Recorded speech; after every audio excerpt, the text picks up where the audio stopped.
সামনে যা পাইলাম তাই করলাম, সামনে যা দেখলাম তাই করলাম। হায় যুবক, এটা কি কোনো জীবন হইতে পারে? জীবনের কোনো আগা নাই, মাথা নাই, লক্ষ্য নাই, উদ্দেশ্য নাই। কেন এতক্ষণ ধরে মোবাইল টিপতেছ? কেন সারা রাত উলঙ্গ ছবি দেখতেছ? কেন নর্তকী দেখতেছ, জেনা দেখছো, বেবিচার দেখতেছ? এক ওয়াক্ত নামাজ পড়ো না, কোনোদিন ফজরের নামাজ পড়ো না। জানো না রাত কখন হয়, দিন কখন হয়, আলো কখন হয়, ভোর কখন হয়?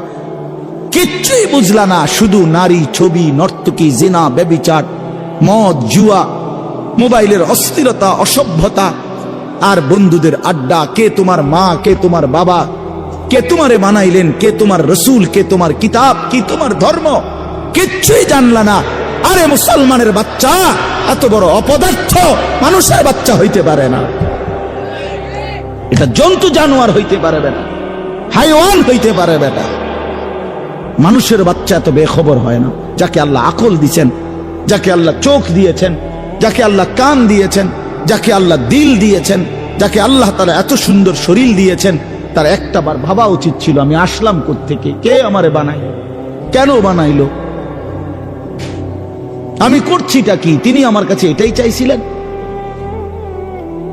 ওফ, আল্লাহ বলছেন ইনসান মিন নুতফাতিন আমশাজ, আমি আল্লাহই স্বামী স্ত্রীর মিশ্র বীর্য থেকে মানুষকে সৃষ্টি করেছি। কেন? নাবতালিহি নাবতালিহি নাবতালিহি। আল্লাহ বলছে বান্দা বিশ্বাস করো, তোমারে বানাইছি পরীক্ষা করার জন্য, পরীক্ষা করার জন্য, পরীক্ষা করার জন্য। নাবতালিহি ওয়ালা নাবলুয়ান্নাকুম ওয়া নাবলুকুম লিনাবলুয়াহুম লিয়াবলুয়াকুম, একই শব্দ, কোরআনের শব্দগুলো। পরীক্ষা করার জন্য, পরীক্ষা করার জন্য, পরীক্ষা করার জন্য, পরীক্ষা করার জন্য। যদি বলি আল্লাহ আপনি আমার কি পরীক্ষা নিবেন? আল্লাহ বলেন আমি জানতে চাচ্ছি, দেখতে চাই আমি তোমার একটা অনির্দিষ্ট হায়াত দিয়েছি, অস্থায়ী। একে তো এই পৃথিবী তোমার জন্য স্থায়ী না, দ্বিতীয়ত যেটুকু হায়াত দিছি তাও অনির্দিষ্ট। একে তো তুমি স্থায়ী থাকবা না, দ্বিতীয়ত যে কয়দিন থাকবা তাও জানা না। কথা বুঝেন নাই? আমি একটা মনে করেন আমি বুঝলাম যে আমি এই পৃথিবীতে স্থায়ী না, অস্থায়ী, বাকি কয়দিন এটা কইয়া দেন আমারে। কি 14 দিন না 14 মাস? তাইলে আমি এভাবে গুছাইতাম। যদি 14 দিনের হয় তাইলে দুইটা লুঙ্গি এলেই তো সারে। আর যদি 14 বছরের হয় তো আরো কিছু সামানা লাগবে। কথার কথা আল্লাহ বলে না, আমি এটাও বলবো না। কতদিন থাকবো, থাকতে দিব তোমারে তাও জানাবো না, তাও জানাবো না, আমি জানি শুধু। তাহলে একটি অস্থায়ী জায়গায় অনির্দিষ্ট কিছু সময়ের জন্য আল্লাহ বলেন আমি তোমাকে থাকতে দিছি পরীক্ষা করতে। তুমি কি স্থায়ী ঠিকানা জান্নাতে যেতে চাও নাকি জাহান্নামে যেতে চাও? এই পরীক্ষার জন্য, এই পরীক্ষার জন্য। এবার যদি বলি আল্লাহ আমি যাতে পরীক্ষায় পাশ করতে পারি, আমার জন্য আপনি কি ব্যবস্থাপনা দিছেন, কি কি ব্যবস্থাপনা দিছেন? তো আল্লাহ তাআলা বলেন 3টি ব্যবস্থা আমি 24 ঘন্টা তোমার জন্য দিছি। কয়টা বলেন না ভাই, কয়টা? 1 নাম্বার হলো ফাজআলনাহু সামিআন বাসীরা, আমি আল্লাহ তাআলা তোমাকে আমাকে মানার মতো যতগুলো হুকুম আমি করেছি, যতগুলো নিষেধ আমি করেছি, প্রতিটা হুকুম পালন করার, প্রতিটা নিষেধ বর্জন করার আমি আল্লাহ শতভাগ যোগ্যতা সম্পূর্ণ একটি শরীর, দেহ আমি আল্লাহই তোমারে দিয়েছি। একটা হুকুম এমন নাই বন্ধু যেটা আমার শরীরের মধ্যে সক্ষমতা নাই অথচ আল্লাহ করতে বলছে। এমন একটা গুনাহ নিষেধ এমন নাই যেটা আমার পক্ষে বিরত থাকা সম্ভবই না অথচ আল্লাহ আমার এটা থেকে বিরত থাকতে বলছেন। আল্লাহর কসম এমন কোন হুকুম মালিকের নাই। আল্লাহ তাআলা জুলুম করে না। ইন্নাল্লাহা লা ইয়াজলিমু মিসকালা যাররাহ, নিশ্চয়ই আল্লাহ তাআলা এক বিন্দু জুলুম করে না। মনে করেন আমারে আল্লাহ বলছে রুকু দিতাম, এখন আমার কোমরে বাঁকা হয় না, তাইলে আমি বলতাম যে আপনি আমার দেখতেছেন আমার কোমরটাই ভাঙে না, আপনি আমারে রুকু করতে বললেন, এটা তো জুলুম করলেন। এখন কি বিষয়টা এমন? কথা বলেন না কেন? আমারে আপনি সেজদা দিতে বললেন, আমি তো নিচের দিকেই যাইতে পারি না, আমারে বানাইলেন তাল গাছ, আমারে বললেন সেজদা দিতে, তাইলে না এটা জুলুম হইতো। কিন্তু আমার আপনার শরীরের মধ্যে এই যে কনুই ভাঙ্গে, হাঁটু ভাঙ্গে, কোমর ভাঙ্গে, বাঁকা হয়, এটা কেন দিলেন? তো আল্লাহ তাআলা সেজদা করার যোগ্যতা দিলেন। তার একটি বিধান বলেন, একটি, ওযু, গোসল, নামাজ, রোজা, হজ, যাকাত, জিকির, তেলাওয়াত, দান, সাদাকা, গুনাহ থেকে বাঁচা, হারাম থেকে বাঁচা, চুরি, ডাকাতি, জিনা, ব্যভিচার, মদ, জুয়া, সুদ, ঘুষ, অশ্লীলতা, বেহায়াপনা থেকে ফিরে আসা, কোনটার যোগ্যতা আমার শরীরের মধ্যে নাই? যে আমার চোখটার এমন অবস্থা যে আমি যদি কোনো বেডির দিকে চাই তা আর নামাইতে পারি না, এমন তো তার সমস্যা কি? এমন যদি হইতো হুজুর আমি একবার যদি চোখ উঠাই কবে 30 মিনিটের কবে আর নেই নামাইতে পারি, তাইলে না এটা বড় অসুবিধা হইতো। বলেন, তাহলে আমরা যদি উপরের দিকে তাকাইতে পারি তো নিচের দিকে চোখ নামাইতে পারি না? পারি কিনা বলেন না? তো তোর সমস্যা কি? সমস্যাটা কোথায়? সুদ আল্লাহ নিষেধ করছেন, তো ব্যবসা কি আল্লাহ হালাল করে নাই? তো ভিন নারী দেখতে কি নিষেধ করছেন, তো একজন পবিত্র স্ত্রী গ্রহণ করতে কি অনুমতি দেয় নাই? তো সমস্যা কোথায়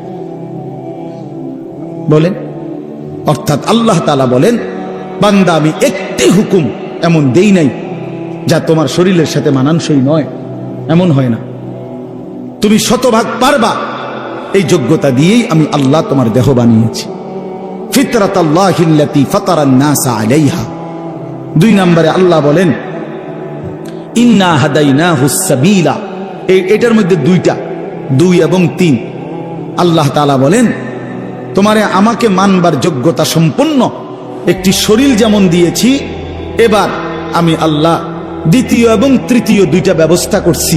একটা হলো তোমারে বুঝাইবার জন্য 24 ঘন্টা আমি আল্লাহ এক জামানা নবী রাসূল, এরপরে নবী রাসূলদের পরবর্তীতে ওলামায়ে কেরাম সর্বযুগে তোমার সামনে রাখছি, যারা তোমার আখিরাতের রাস্তা, পরীক্ষায় উত্তীর্ণের রাস্তা, জান্নাতের রাস্তা বুঝায় দিবে, বলে দিবে এমন উপযুক্ত রাহবার, পথ প্রদর্শক, এমন উপযুক্ত আলেমে দ্বীন আমি আল্লাহ তোমার জন্য রেখেছি। বলেন, এখানে একজন বয়স্ক লোক বলেন, আজ থেকে 30 বছর আগে, 50 বছর আগে আপনি শুনছেন যে 1 বছর এরম হইছে, সকালে উঠটা মানুষে দেখছে যে দেশে কোনো হুজুর নাই? 1990 সালে এরকম একবার হয়েছে, কেন কথা বলেন? 1986 সালে একবার এরকম হয়েছে নাকি? এমন ঘটনা ঘটছে কখনো? না, ঘটে নাই। এমন ঘটনা ঘটে নাই। আল্লাহ তাআলা তার জমিনে তার প্রতিটি বান্দাকে বুঝাবার জন্য উপযুক্ত আলেমে দ্বীন এই জমিনের মধ্যে রেখেছেন। 3 নাম্বার হলো আল্লাহ তাআলা বলেন, আমি বুঝবার জন্য তোমার সামনে 24 ঘন্টা সর্বসময় আমার আসমানি কিতাব কোরআন তোমার সামনে রেখেছি। তাইলে তোমারে মানবার মতো যোগ্যতা সম্পন্ন একটা শরীর দিছি, তোমারে বুঝাইয়া বলার জন্য নবী রাসূল এবং ওলামায়ে কেরাম দিয়েছি, তোমারে বুঝবার জন্য কিতাব দিয়েছি, এরপরেও বান্দা কেন পারলা না? কি উত্তর দিবেন তখন? বলেন ভাই, বলেন বাপ, কি জবাব হবে তখন আমাদের? আমরা কি বলবো তখন? 2টা প্রশ্ন আল্লাহ এবং রাসূল হাসরের ময়দানে করবে। একটা হলো দুনিয়াতেই করছে আল্লাহ, এটা কোরআনে আছে, ফাবি আইয়ি হাদিসিন বাদাহু ইউমিনুন। আমি নিয়মিত বলি এই কথাটা, কোরআন শরীফে আছে, আল্লাহ বলছেন, বান্দা আমি 23 বছরে 30 পারা কোরআন নাজিল করেছি। আমি আল্লাহ আমার সর্বশ্রেষ্ঠ কালাম তোমাদের জন্য দিয়েছিলাম। আমি এক একটা কথা বান্দা বারবার এই কোরআনের মধ্যে বলছি, আকিমুস সালাহ, আকিমুস সালাহ, আকিমুস সালাহ, আকিমুস সালাহ। বান্দা তুমি জানো আমি 80 বারের চাইতে বেশি তোমারে বলছি নামাজ পড়ো, নামাজ পড়ো, নামাজ পড়ো, নামাজ পড়ো। এত শ্রেষ্ঠতম কিতাব বললাম, 30 পারা কোরআন দিলাম, এতবার বললাম। আল্লাহ জানতে চাইছে কোরআনে, বান্দা এরপরে আর কোন কথা বললে, এর চাইতে দামি আর কোন কিতাব দিলে তুই নাফরমান আমার কথা মানতি? এই বেনামাজি বেঈমান, আর কোন আল্লাহ বললে, আর কতবার বললে কোরআনের চাইতে দামি আর কোন কিতাব নাজিল করলে তুই নাফরমান সেজদা দিতি? বলেন, আল্লাহ জানতে চাইছে যে আমি আর কি বললে, আমি আর কেমনে বললে বান্দা, আমি আর কতবার বললে বান্দা আমারে মানতা। হায় হায়, ওফ। কোরআনুল কারীমের মধ্যে মোট 89 বার, 8, 9, 89 বার এই কথাটা আছে, ইয়া আইয়ুহাল্লাযীনা আমানু, হে ঈমানদারগণ, হে ঈমানদারগণ, হে ঈমানদারগণ। বিশ্বাস করে 89 বার আল্লাহ ডাকছে, হে আমার ঈমানদারগণ, হে আমার বান্দা, ওই আও না। এতবার বললেন, আর কতবার বললে আমরা আল্লাহকে সেজদা দিতাম? বলেন ভাই আমার ছেলেরা, বলো বাবা। আর কতদিন বললে ফজরের নামাজ পড়তা? খোদার 365 দিনে কোনদিন ফজরের নামাজ পড়ো না, একদিনও না। তুমি মানুষের বাচ্চা, তুমি মুসলমানের বাচ্চা, কোন মার ঘরে জন্ম নিছ? না ফরমান, কোনদিন মালিকের কথা মনে পড়লো না? ভোরের আলো কোনদিন দেখলা না? সুবহে সাদিক কোনদিন দেখলা না? কোনদিন ভোরের আলো দেখলা না? আহ, এ কেমন হয় মানুষ মুসলমান? ওই যে দেখেন, এই অপদার্থ দেখেন, দেখছেন? হ্যাঁ, এটাই জিন্দেগি। কারে বলে, কি বলে, কেন বলে, কার জন্য বলে, এগুলো আমার দরকার নেই। আমার শাহওয়াত, আমার বন্ধুদের আড্ডা, আমার বান্দ্রামি, এই আমার জিন্দেগি। হ্যাঁ হ্যাঁ, আমি ছাড়তে রাজি না বাপ, আমি ছাড়তে রাজি না। আজ অভিভাবকরা আপনারা নিজ নিজ সন্তানের ব্যাপারে এই পরিমাণ গাফিল হয়ে গেছেন। সবাই বিল্ডিং দেখায়, বিল্ডিং, হুজুর গড় ইয়ান করছি, কিন্তু দোয়া করে দেয়। কিতা দোয়া করতো? বিল্ডিং এর আবার দোয়া কিতা? বলেন, ইট বালুর কি দোয়া? এটা কিতা দোয়া করতো? হ্যাঁ, মোটরসাইকেল কিনছি হুজুর, কিন্তু দোয়া করে দেন। মোটরসাইকেলের দোয়া, প্রাইভেট কারের দোয়া, প্রাইভেট কারের বইয়ে ভিতরে বইয়া দোয়া করেন লাগবে। যাইতা এটা ভিতরে ঢুকাই, হুজুরের ভিতরে বইয়া কিন্তু দোয়া করে। কি দোয়া করতো বেটা? হায় হায় হায়, ছাদ ডালাই আজকা দোয়া করে দেন, আজকে ছাদ ডালাই। এই খাট পালং আর সোফা ফার্নিচারের জন্য দোয়া চাইলেন, এই সন্তানটা নষ্ট হয়ে যাচ্ছে, তার জন্য কিছুই বললেন না। ছেলেটা এক ওয়াক্ত নামাজ পড়ে না, মেয়েটা কোনোদিন পর্দা করে না, স্ত্রী পর্দা করে না, ঘরে প্রতিদিন রঙিন টেলিভিশন চলতেছে, স্ত্রী, ছেলে মেয়ে, নাতি নাতনি প্রতিদিন নাচ গান নর্তকীর ছবি দেখতেছে, হিন্দি সিরিয়াল দেখতেছে। আহ, এদের জন্য কোনো কান্নাকাটি নাই? প্রত্যেক রুমে রুমে ছেলে মেয়ে, প্রত্যেকের হাতে হাতে একটা একটা মোবাইল, সারা রাত উলঙ্গ ছবি দেখতেছে। কার জন্য ছাদ ডালাই দিতেছেন? এই নাফরমানের জন্য? এই সোফা কার জন্য বানাইলেন? এই খাট কার জন্য বানাইলেন? এই হাইওয়ানদের জন্য যারা একটা সেজদা দেয় না, সারা রাত উলঙ্গ ছবি দেখে, কোনদিন ফজরের নামাজ পড়ে না, যে হাইওয়ান। এই চতুষ্পদ জন্তুর জন্য ঘর বানাইলেন?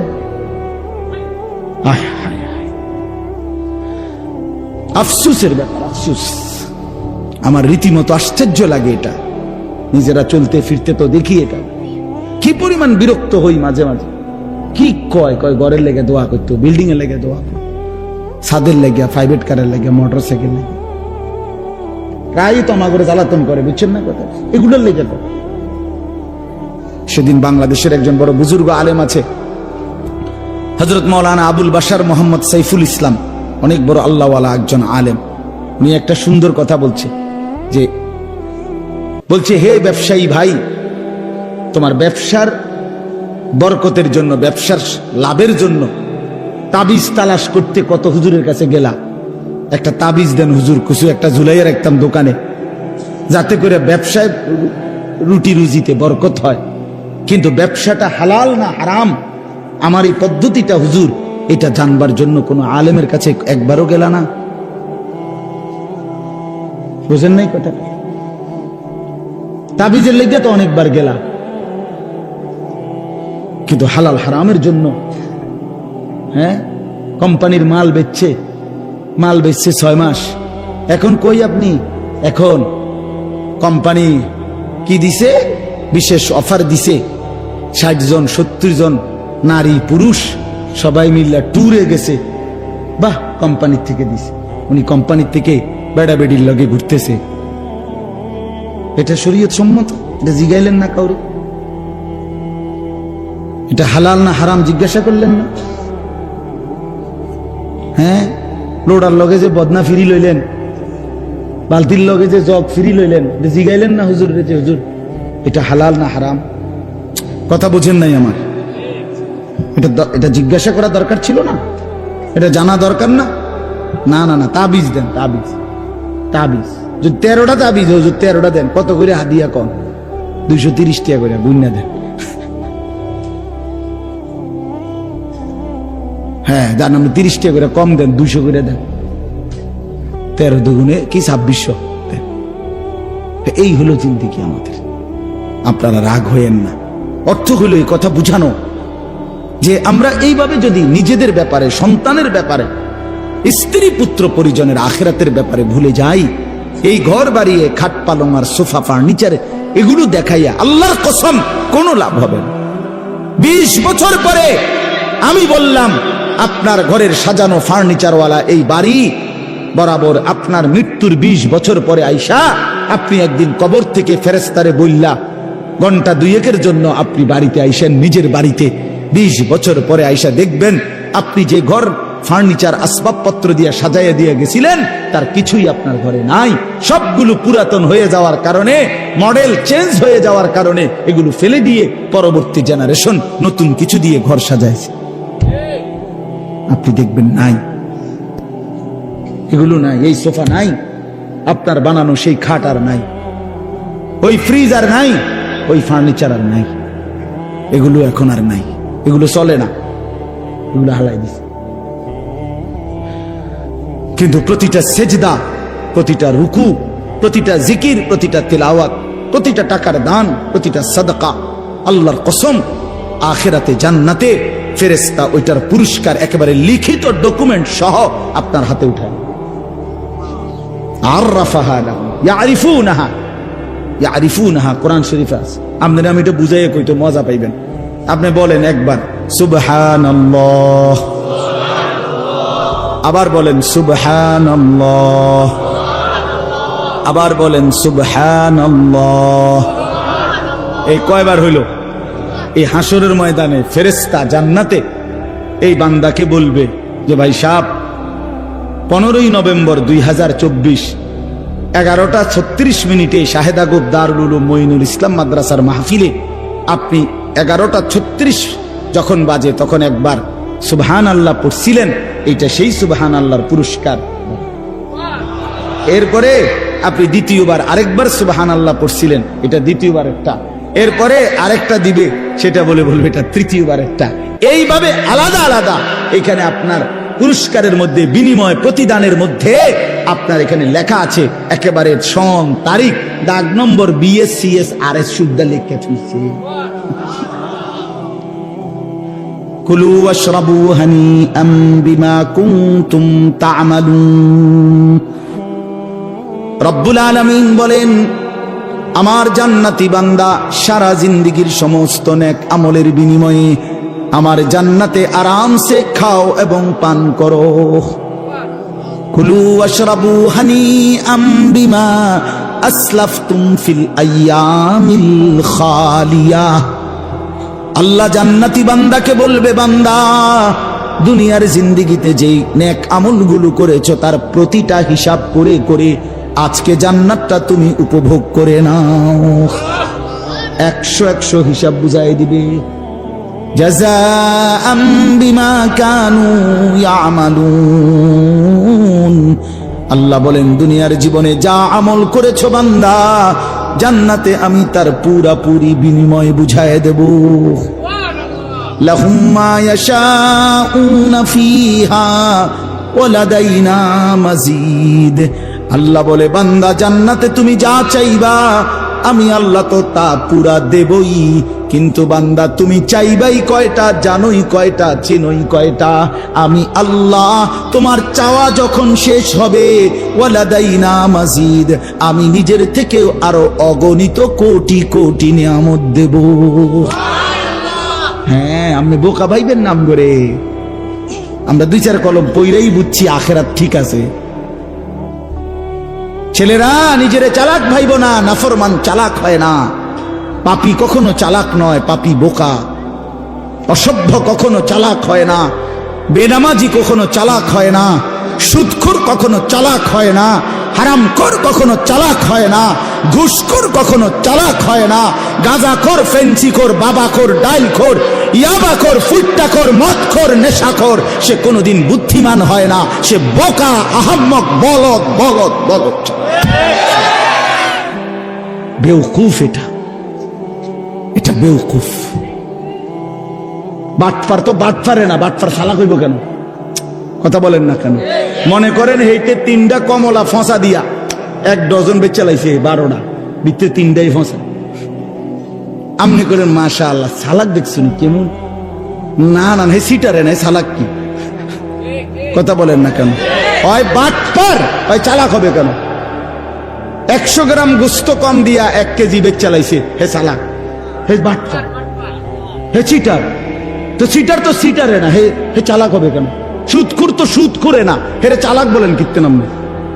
মিথ্যাবাদী তো মিথ্যাবাদী না, পরে আপনি চালাক বলবেন কেন? কথা বলেন না কেন? চালাক হবে কোন যুক্তিতে?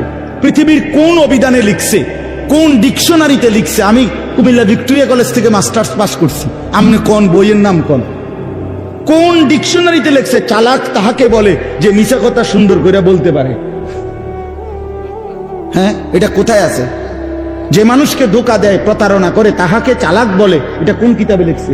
আর কিতাব থুন আপনি, বই কোন বই? কোনটাতে লিখছে ভাইয়া? পৃথিবীর কোথাও নেই। ধোঁকাবাজ ধোঁকাবাজি, প্রতারক প্রতারকই, নাফরমান নাফরমানি, এটাই তার পরিচয়, এটাই তার পরিচয়। আল্লাহ নবী সাল্লাল্লাহু আলাইহি সাল্লাম বলেন, আল কাইয়িসু মান দানা নাফসাহু ওয়া আমিলা লিমা বা'দাল মাউত। এটাই আমি পড়ছিলাম হাদিস।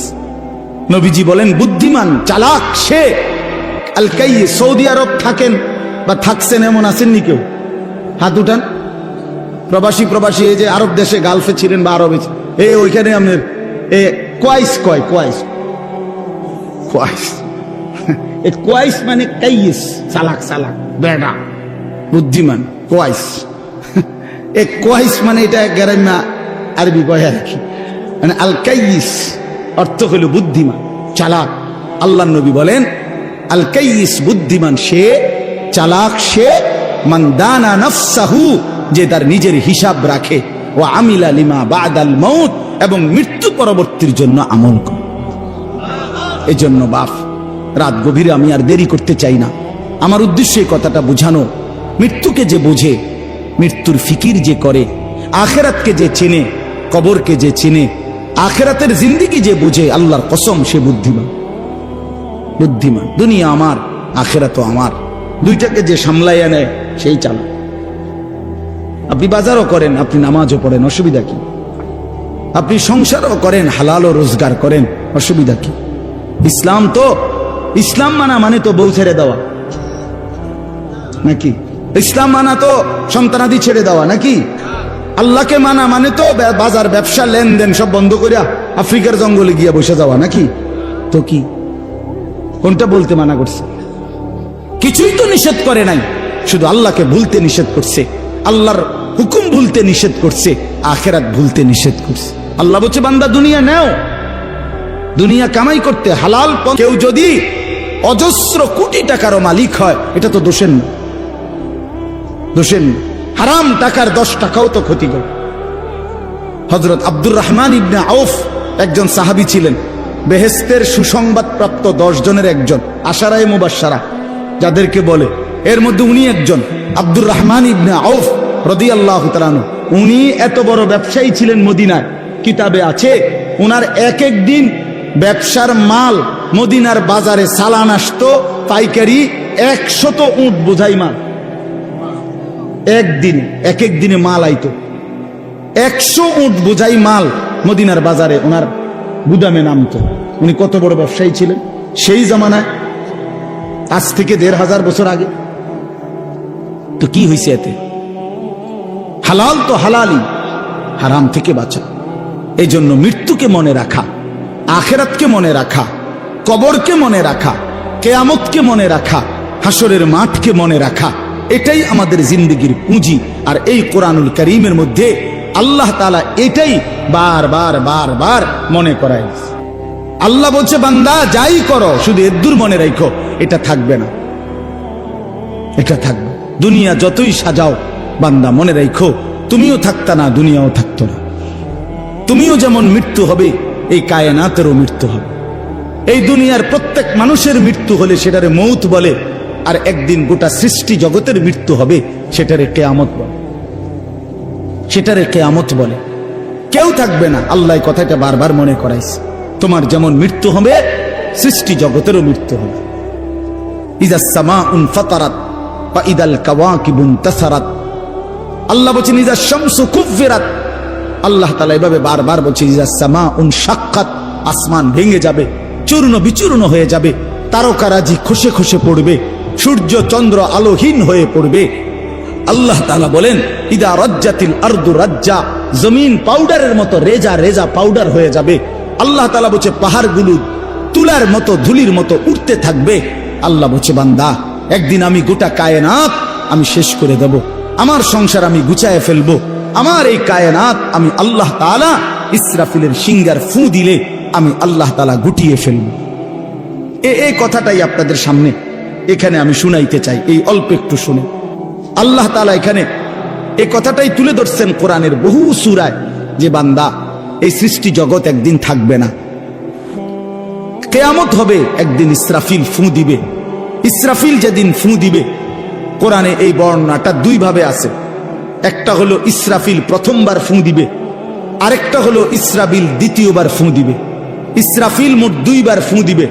প্রথমবার ফু দিলে জমিনের মধ্যে ভূমিকম্প শুরু হবে। আল্লাহ বলেন এই ভূমিকম্পটা গোটা পৃথিবী একসাথে, আমার সৃষ্টি পুরাটা একসাথে নড়বে। ইন্না জালজালাতাস সাআতি শাইউন আযীম। আল্লাহ বলেন, বান্দা দুনিয়ায় বহু ভূমিকম্প তুমি দেখছো, তবে মনে রেখো কিয়ামতের ভূমিকম্প, ইসরাফিল ফু দিলে প্রথম যে ভূমিকম্প হবে, কিয়ামত সংঘটিত হওয়ার জন্য, গোটা সৃষ্টিটা ভেঙে চুরে যাওয়ার জন্য, সেটা হবে বড়ই ভয়ানক, সেটা বড়ই ভয়ানক। ইয়াউমা তারাউনাহা তাদহালু কুল্লু মুরদিআতিন আম্মা আরদাআত।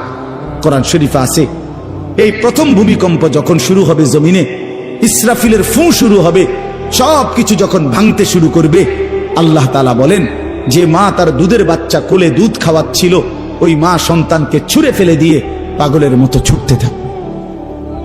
ওয়াতাদাউ কুল্লু যাতি হামলিন হামলাহা, যে মায়ের পেটের বাচ্চা 10 মাস পূর্ণ হয়ে গেছে, এই আর ঘন্টা 2-4 ঘন্টা পরে বাচ্চাটা প্রসব হবে।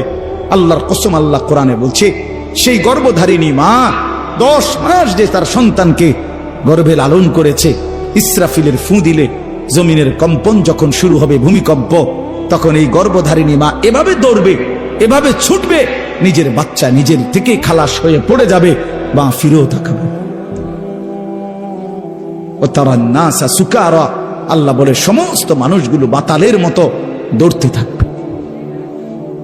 এইভাবে সব কিছু কাঁপতে কাঁপতে, সব কিছু কিছু দূর গিয়া গিয়া ভাঙ্গা ভাঙ্গা পড়বে, মুখ থুবড়ে পড়বে। তো আল্লাহ রাসূল সাল্লাল্লাহু আলাইহি সাল্লাম বলেন, সমস্ত কিছু এই সৃষ্টি জগতের যা আছে আল্লাহ ব্যতীত সব কিছুই প্রথম ফুঁয়ের পরে কাঁপতে কাঁপতে ভূমিকম্পের মতো হয়ে জমিনের তলদেশে চলে যাবে। মাটির উপরে তখন একটি সুতা আর থাকবে না, আর কিছুই। এই হলো কিয়ামত, প্রথম ফুঁ, প্রথম ভূমিকম্প। নির্দিষ্ট একটা সময় পরে আবার আল্লাহ তাআলা ইসরাফিলকে জীবিত করে আবার বলবেন আরেকটা ফুঁ দাও, একটি নির্দিষ্ট সময় পরে। সেই সময়টা কতদিন? হাদিসের একটি বর্ণনা থেকে, নবীজির একটা বর্ণনা থেকে মুহাদ্দিসিনে কেরাম বলছে, এই দ্বিতীয় ফু আর প্রথম ফুর মাঝখানে, প্রথম ফুতে সব কিছু যখন কবরে চলে যাবে, তখন হতে পারে দ্বিতীয় ফু দিতে দিতে মাঝখানের সময় 40,000 বছর। আমার বন্ধু, আমার বাপ, আমার ভাই, রাত হইছে, কষ্ট সবাই করতেছেন, এতটুকু তো ভাবেন সর্বশেষ যেই লোকটা কবরে যাবে, শেষ হতে পারে তাকে কবরেই থাকতে হবে 40,000 বছর। তো এখন যারা মরতেছে তারা কবরে আছে আজকে কত বছর? নবীজি সাল্লাল্লাহু আলাইহি সাল্লামের জামানায় যারা মারা গেছে তারা আজকে কতদিন কবর? ওই নূহ আলাইহিস সালামের জামানায় যারা মারা গেছে তারা আজকে কতদিন কবর? ভেবে দেখেন। আচ্ছা, এই শেষ লোকটাই যদি 40,000 বছর থাকতে হয়, আর যদি কবরের আযাব হয়, তার কি পরিমাণ কষ্ট পাবে সে? কি পরিমাণ কষ্ট পাবে? আল্লাহ রাসূল সাল্লাল্লাহু আলাইহি সাল্লাম বলেন, কবরের প্রথম শাস্তিটা কি?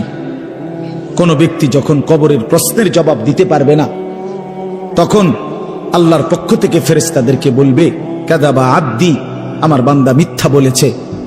ফাআফরিশুহু মিনান নার ওয়ালবাসুহু মিনান নার ওয়াফতাহু লাহু বাবান ইলান নার। আল্লাহ বলবে ফেরেশতাদেরকে, ফেরেশতারা আমার এই নাফরমান বান্দার কবরের মধ্যে জাহান্নামের বিছানা বিছিয়ে দাও, আগুনের পোশাক পরিয়ে দাও, আর জাহান্নাম বরাবর তার জন্য একটা দরজা খুলে দাও। এরপরে নবীজি বলছেন, ফেরেশতারা এই ব্যবস্থাপনা করে, আল্লাহর কসম বাফ, নবীজি বলছেন ফেরেশতারা যখন চলে যাবে, এই আগুনের বিছানা বিছায়া, আগুনের পোশাক পরাইয়া, আর জাহান্নামের দরজা খুলে দিয়ে যখন কবরে রেখে এই নাফরমানকে রেখে যাবে, তখন আল্লাহ নবী সাল্লাল্লাহু আলাইহি সাল্লাম বলেন, প্রথম মুহূর্তেই ফেরেশতা চলে যাওয়ার সাথে সাথে মাটি ডান দিক থেকে এই নাফরমানকে একটা চাপ দিবে, বাম দিকে ডান পাশের হাড্ডি পাঁজর ভাঙ্গা বাম দিকে চলে যাবে। বাম দিকের মাটি ডান দিকে চাপ দিবে, তো বাম দিকের হাড্ডি পাঁজর ভাঙ্গা ডান দিকে চলে আসবে। আল্লাহ আমাকে মাফ করে দেন। আল্লাহুম্মা ইন্নী আউযু বিকা মিন আযাবিল কবর। নবী সাল্লাল্লাহু আলাইহি সাল্লাম 5 ওয়াক্ত নামাজের পরে, আল্লাহর কসম বন্ধু, প্রতিদিন 5 ওয়াক্ত নামাজের পরে নবীজি কবরের আযাব থেকে পানাহ চাইতেন। প্রতিদিন। হযরত উসমান রাদিয়াল্লাহু তাআলা আনহু কবরের সামনে দাঁড়াইলে এই পরিমাণ কাঁদতেন, হাত্তা ইয়াবুল্লা লিহিয়াতাহু। হাদিসে আছে কিতাবে যে তার দাড়িগুলো ভিজে ভিজে যাইত, দাড়ি ভিজে যাইত, এই পরিমাণ কাঁদতেন কবর দেখলে। এরপরে তো সামনে ভাইয়া, বিষয়টাকে হালকা মনে করেন না। বাবারা আমার, ছেলেরা আমার, বিষয়টাকে দোস্ত আমার, হালকা মনে করেন। এই বেনামাজি জিন্দিগি কষ্ট পাইবেন, এই বেহায়ার জিন্দিগি কষ্ট পাইবা বাপ। আমি বলছিলাম আরেকটা কথা, আল্লাহ নবী বলবে একটা কথা, তো আল্লাহ বলছে, বান্দা আমি আর কতবার বললে, কেমনে বললে, আমি এর চাইতে দামি আর কোন কথা নাজিল করলে তুমি আমারে মানতা?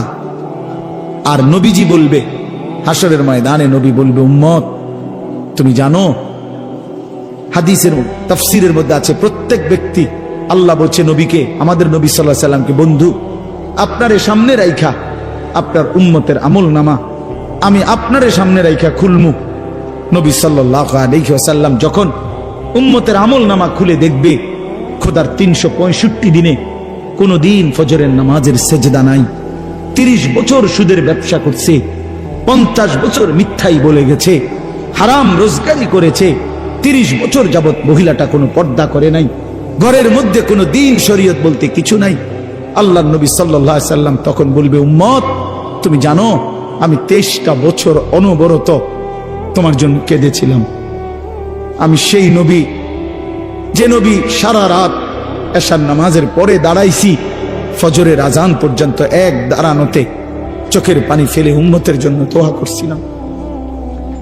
আল্লাহ রসুলের স্ত্রী আম্মা জান আয়েশা বলছেন, নবী এই পরিমাণ কাঁদছে, এতটা লম্বা দাঁড়ায় ছিল উম্মতের জন্য, হাত্তা তাওয়াররামাত কাদামাহু, 2টা পাও ফুলে ফুলে গেছে।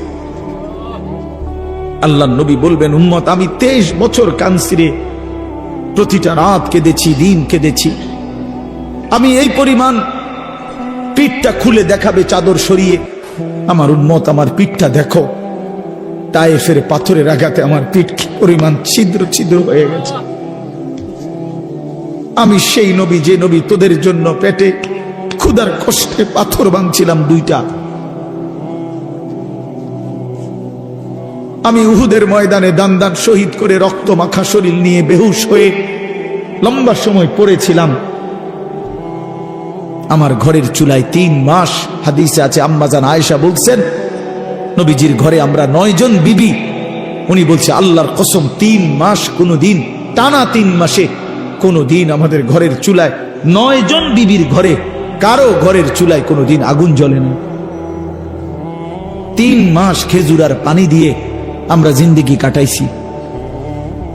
আল্লাহর নবী বলবেন উম্মত তাহলে এত কাঁদলাম কার জন্য, এত রক্ত ঝরাইলাম কার জন্য, পেটে পাথর বাঁধলাম কার জন্য, বিনিময়ে এটা কি আমল নামা নিয়ে আসছো? ছেলেরা বলো ভাই, একটা ছেলে বলো রাসূলুল্লাহ সাল্লাল্লাহু আলাইহি ওয়াসাল্লামের সুপারিশটা একটা মামুলি ব্যাপার?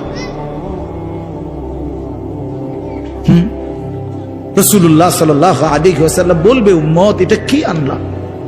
আমি এই আমল নামা নিয়া আমার মতো এত বড় শ্রেষ্ঠ রাসূলের উম্মত তুমি, আমি মালিকের সামনে দাঁড়ামু কেমনে, এটা দেখামু কেমনে? আরে চেয়ারম্যান ভাই আপনি কেমনে দেখাইবেন? আপনার অনুসারী যদি, আপনার অঞ্চলের একজন মানুষের যদি পুরাটা পৃষ্ঠার মধ্যে 110টা মামলা থাকে, আপনি তার জন্য কেমনে নেবেন? আপনি একজন উপরস্থ পদস্থ কর্মকর্তার কাছে আপনি কিভাবে সুপারিশ করবেন? বেটা তোর তো কিছুই নাই বেটা, শুধুই অপরাধ আর অপরাধ ছাড়া। তো এই বেচারা লজ্জিত হবে কিনা বলেন না কেন? তো নবী সাল্লাল্লাহু আলাইহি সাল্লাম বলবেন উম্মত তুই আমার মতো শ্রেষ্ঠতম রাসূলের মাথাটা তো ছোট করে ফেললি, তুই তো আমার উম্মত, তুই এটা কি আনলা? আমি কেমনে দেখাবো এটা আমার মালিকের সামনে যে রব্বুল আলামিন এটা আমার উম্মতের আমল নামা? ওফ, চলেন ভাই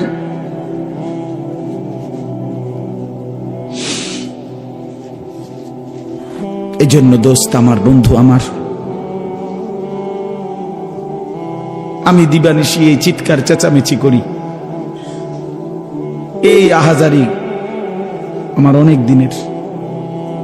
মুসলমানের সন্তান ফিরবে, নওজওয়ানরা ফিরবে, মুসলমানের যুব সমাজ নামাজ পড়বে, আল্লাহরে চিনবে, এটাই আমার স্বপ্ন, এ আমার দিলের তামান্না। কারো প্রতি আলহামদুলিল্লাহ এখন আর দিলে শত্রুতা রাখি না, কারো বিরোধিতা, কারো প্রতি হিংসা করার কোনো সময়ও নাই, বিশ্বাস করেন একদম সময় নেই, সময়ই তো না। আমি জুমার নামাজ পড়াইছি ঢাকা মোহাম্মদপুর আদাবর, আমার জুমা, ওইখান থেকে আমি জুমার পরে রওনা দিয়া মাগরিবের পরে রোয়াচালা বয়ান করছি, এশার একটু পরে ওই মুসাগারা বয়ান করছি, এরপরে এখানে এসে বয়ানে বসছি, শুধু ওযু করছি, শুধু ওযু, শুধু সময় বাঁচানোর জন্য মসজিদের খানাটা খাই নাই, হোটেলে, পথের একটা হোটেলে মদনপুর পার হয়ে আইসা অল্প কয়টা ভাত খাইছি। এটা বলার উদ্দেশ্য হলো কেরামতি বুজুর্গি বুঝানো না, আল্লাহর কসম বুঝানো হইল এই কথার ফিকির যে কাউরে প্রতিপক্ষ ভাববার কোনো দরকার নাই, কোনো দরকার নেই। আল্লাহ আমাদের সবাইকে বুঝ দান করেন। প্রতিটা ছেলের প্রতি আমার অনুরোধ, বাবা তুমি নষ্ট হইও না, তুমি বরবাদ হইও না। এক বন্ধুর খপ্পরে পইরা, একটা সামান্য মোবাইলের খপ্পরে পইরা, একটা দুষ্ট নারীর খপ্পরে পড়ে, মেয়ের খপ্পরে পড়ে চরিত্রহীন হইও না, চরিত্রহীন। আল্লাহ তাআলা মানুষকে যেই চাহিদা দিছে সেটা পূরণের বৈধ ব্যবস্থাও দিছে। মানুষকে আল্লাহ তাআলা তৃষ্ণা দিয়েছেন, তো তৃষ্ণা নিবারণের জন্য পবিত্র হালাল পানীয় আল্লাহ তাআলা দিয়েছেন। মানুষকে আল্লাহ তাআলা ক্ষুধার চাহিদা দিয়েছেন, তো হালাল খাবারও আল্লাহ তাআলা দিয়েছেন। তো মানুষের লজ্জাস্থানের যেই চাহিদা, শাহওয়াত, যৌন চাহিদা, এটা আল্লাহ তাআলা দিয়েছেন, তো এটা পূরণের জন্য হালাল স্ত্রী আল্লাহ প্রত্যেক পুরুষের জন্য ব্যবস্থাও রেখেছেন। কেন নষ্ট হইবা? চরিত্রহীন হইবা কেন? উলঙ্গ ছবি আর নর্তকীর পিছনে জীবন শেষ করে দিবা কেন? কি দুঃখে বন্ধু নষ্ট হইলা বলো? অনেক ছেলে তো এখানে বসছো মাশাআল্লাহ, কিন্তু অনেক ছেলের চেহারা দেখলেই বোঝা যায় ভাইয়া নামাজ পড়ো না, চেহারায় সেজদার চিহ্ন নাই দোস্ত আমার, চিহ্ন নাই। আল্লাহ আমাদেরকে মাফ করে দেন। তো আল্লাহ তাআলা বলেন ইসরাফিলকে আল্লাহ দ্বিতীয়বার উঠাবে, উঠাইয়া বলবে ইসরাফিল আবার ফু দাও। এই আবার ফু দিলে এবার আবার জমিন কাঁপতে শুরু করবে দ্বিতীয়বার। তো প্রথমবার ফু দেওয়াতে জমিন কাঁপতে কাঁপতে সব কিছু কই গেছিল? নিচে, মাটির নিচে। মাটির উপরটা কি খালি, ফাঁকা না? এইবার দ্বিতীয়বার যখন ইসরাফিল ফু দিবে, মাটি কাঁপতে কাঁপতে ভূমিকম্প শুরু হলে এবার জমিনের সমস্ত কিছু ভিতরে যেগুলো ছিল সব কিছু জমিনের উপরে উঠে আসবে একেবারে একটা সুতা সহ। গরু, ছাগল, মানুষ, জিন, স্বর্ণ, রৌপ্য, হীরা, মণি, মুক্তা, জহরত, সব সব সব, শুধু মানুষ না, একেবারে সব কিছু। একেবারে আদম আলাইহিস সালামের জামানা থেকে ইসরাফিলের ফু পর্যন্ত যত কিছু মাটির তলে গেছে সব মাটির উপর উঠে আসবে। ইদা জুলজিলাতিল আরদু জিলজালাহা, আল্লাহ তাআলা বলেন এই দ্বিতীয়বারের ভূমিকম্প জমিনে যখন হবে, ওয়া আখরাজাতিল আরদু আসকালাহা, জমিন তার তলদেশ থেকে তার ভেতরে যা কিছু বোঝা জমিনের মধ্যে ছিল সব কিছু সে জমিনের উপরে তুলে দিবে। তুলে দিলে তখন তাফসীরের মধ্যে আছে এই যে স্বর্ণ, রৌপ্য, মণি, মুক্তা, টাকা পয়সা, হীরা, জহরত, অর্থ সম্পদ, এগুলোর স্তূপ থাকবে। আশ্চর্য কথা শোনেন, সরাসরি হাদিসে আছে, নবীজি বলছেন এই স্বর্ণ, রৌপ্য, মণি, মুক্তাগুলো তখন আল্লাহর কুদরতে কথা বলবে। এইগুলা, এই অর্থ সম্পদ গুলা, মানুষের যে অর্থ সম্পদ, এগুলো কথা বলবে। কি কথা বলবে? চোরের ডাক দিবে, আইনা সারিক, এই চোর, এদিকে বাটফার, এদিকে এই সম্পদের জন্য চুরি করেছিলি, আজ যা দরকার নেই। আইয়ুহাল কাতি, এই ডাকাত, এদিকে এখান থেকে নে, এই সম্পদের জন্য ডাকাতি করছিলি, নে এখন নে। সরাসরি হাদিস আছে, রাসূলুল্লাহ সাল্লাল্লাহু আলাইহি ওয়াসাল্লাম বলেছেন এই অর্থ সম্পদ ডাক দিয়া বলবে, হে আত্মীয়তার সম্পর্ক ছিন্নকারী বেঈমান, এদিকে এই সম্পত্তির জন্য আপন ভাইকে বঞ্চিত করছিলি, আপন চাচাকে বঞ্চিত করছিলি, আপন ভাতিজারে বঞ্চিত করছিলি, এর জন্যই আত্মীয়তার সম্পর্ক ছিন্ন করেছিলি, এখন নে যা লাগবে নে। হারামখোর এখন নে, সুদখোর কত টাকা দরকার তোর এখন নে। আল্লাহর কসম, মানুষ পাগল হয়ে যাবে, অবাক হয়ে যাবে। আর এটা কি? এই এরপরের আয়াত, ওয়াকালাল ইনসানু মা লাহা, লোকেরা বলবে ওমা এটা কি হলো, আরে এটা কি কারবার, এগুলো কথা কয় কেমনে, এগুলো কয় কি, এগুলা মানুষ সব অবাক হয়ে যাবে, বলবে একে অপরে মা লাহা, জমিনের কি হলো, এগুলোর কি হলো, এগুলো কথা বলছে কেন, এগুলো কি বলতেছে এগুলো? অর্থাৎ কেউ তো কিছুই নিবে না, নিবে কিছু, কথা বলেন না কেন কারো কোনো।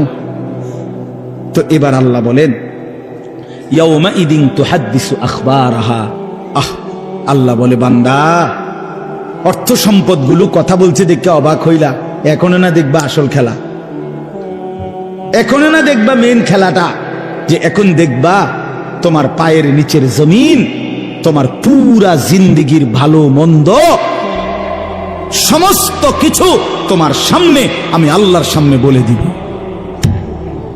এখন শুনো, এই জমিন তোমার ভালো মন্দ কথা বলবে। ইয়াউমা ইদিন তুহাদ্দিসু আখবারাহা, তোমার প্রতিটা মিনিট সেকেন্ড একাকী প্রকাশ্য, ঘরে বাহিরে, লোকালয়ে, আলোতে, অন্ধকারে, রাত গভীরে, দিনের আলোতে, তুমি যা ভালো করেছো তাও বলবে, তুমি যা মন্দ করেছো তাও বলবে। রাত গভীরে তাহাজ্জুদের নামাজ পড়ছিলা, এই জমিন এখন বলবে রাত গভীরে জিনা ব্যভিচার আর মদের আড্ডা, জুয়ার আড্ডায়, নারীর আড্ডায় পড়েছিলা, এটাও এখন বলবে। শুনবা, এখন শুন।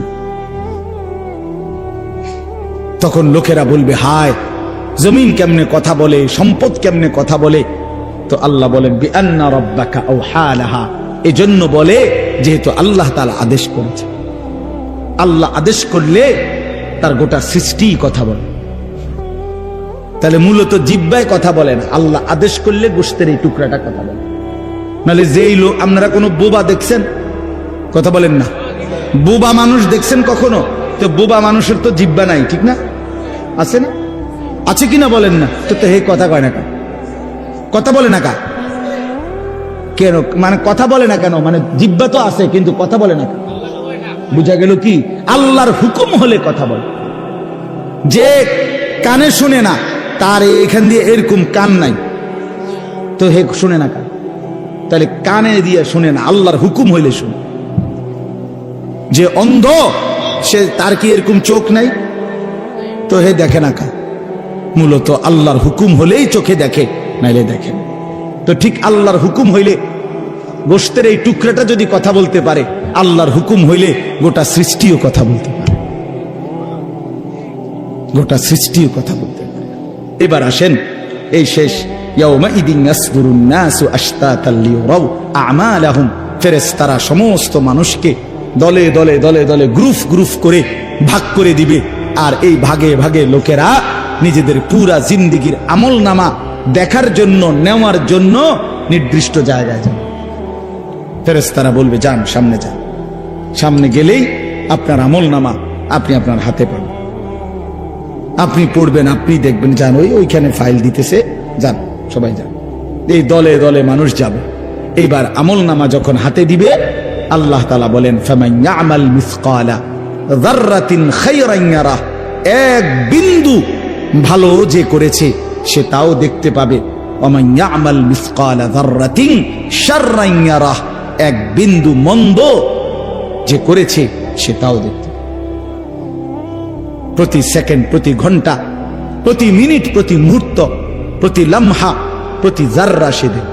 জাররা এই শব্দটা হলো কোরআনের, এই শব্দটা একটি এতটুকু পরিমাপ তাফসীরের মধ্যে লিখছে লা জিনাতা লাহা, যেটার কোনো ওজন হয় না, মাপলে কোনো ওজন আসে না, এত সামান্য। মানে এটা 100 গ্রামও না, 1 গ্রামও না, 1 গ্রামও না, 1 গ্রামের অর্ধেকও না, অর্ধেকের অর্ধেকও না। এটা অণুও না, পরমাণুও না, এটা ইলেকট্রনও না, নিউট্রনও না, প্রোটনও না, কিচ্ছু।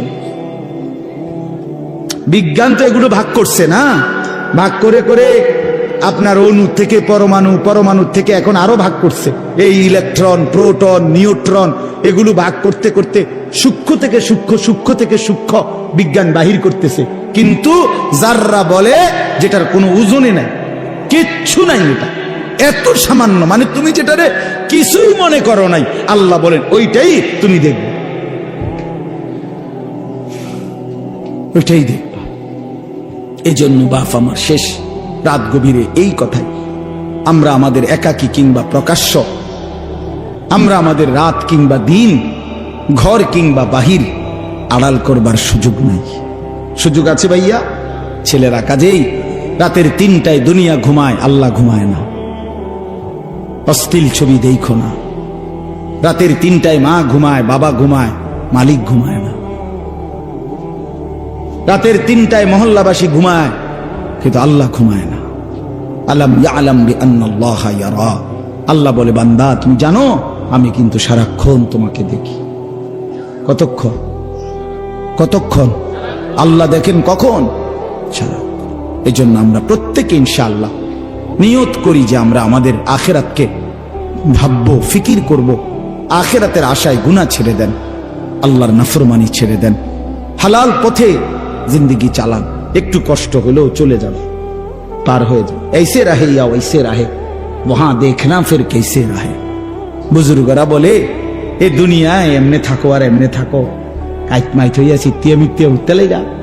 আসল দেখার বিষয় হলো ওয়াহা কেসে রাহে, সেখানে কেমন থাকবা, এটা হলো দে। এটা শেষ হয়ে যাবে। আজ রাত যার বাসর রাত, তারও ভোর হবে। আজকের রাত যার জেলখানায় ফাঁসির রাত, তার রাতও কি হয়ে যাবে। অট্টালিকার মানুষটাও মরে যাবে, জীর্ণ কুঠিরের মানুষটাও মরে যাবে। কোনদিন দুঃখ যে দেখে নাই সেই সুখী মানুষটাও কবরে চলে যাবে। কোনদিন সুখ যে দেখে নাই সেও মরে যাবে। আমিও না, আপনিও না, বাবাও না, সন্তানও না, মাও না, কেউ না, কেউ থাকবে না, কেউ না, কেউ না। আজকে আমরা কবরবাসীদের স্মরণ করে দোয়া করি, এই আগামী 20 বছর 30 বছরের মাথায় আমাদেরকে স্মরণ করে, আমাদেরকে কবরবাসী মনে করে, আমাদের পরবর্তীরা মনে করে। এই না জিন্দিগি? কথা বলেন না, এই না জিন্দিগি?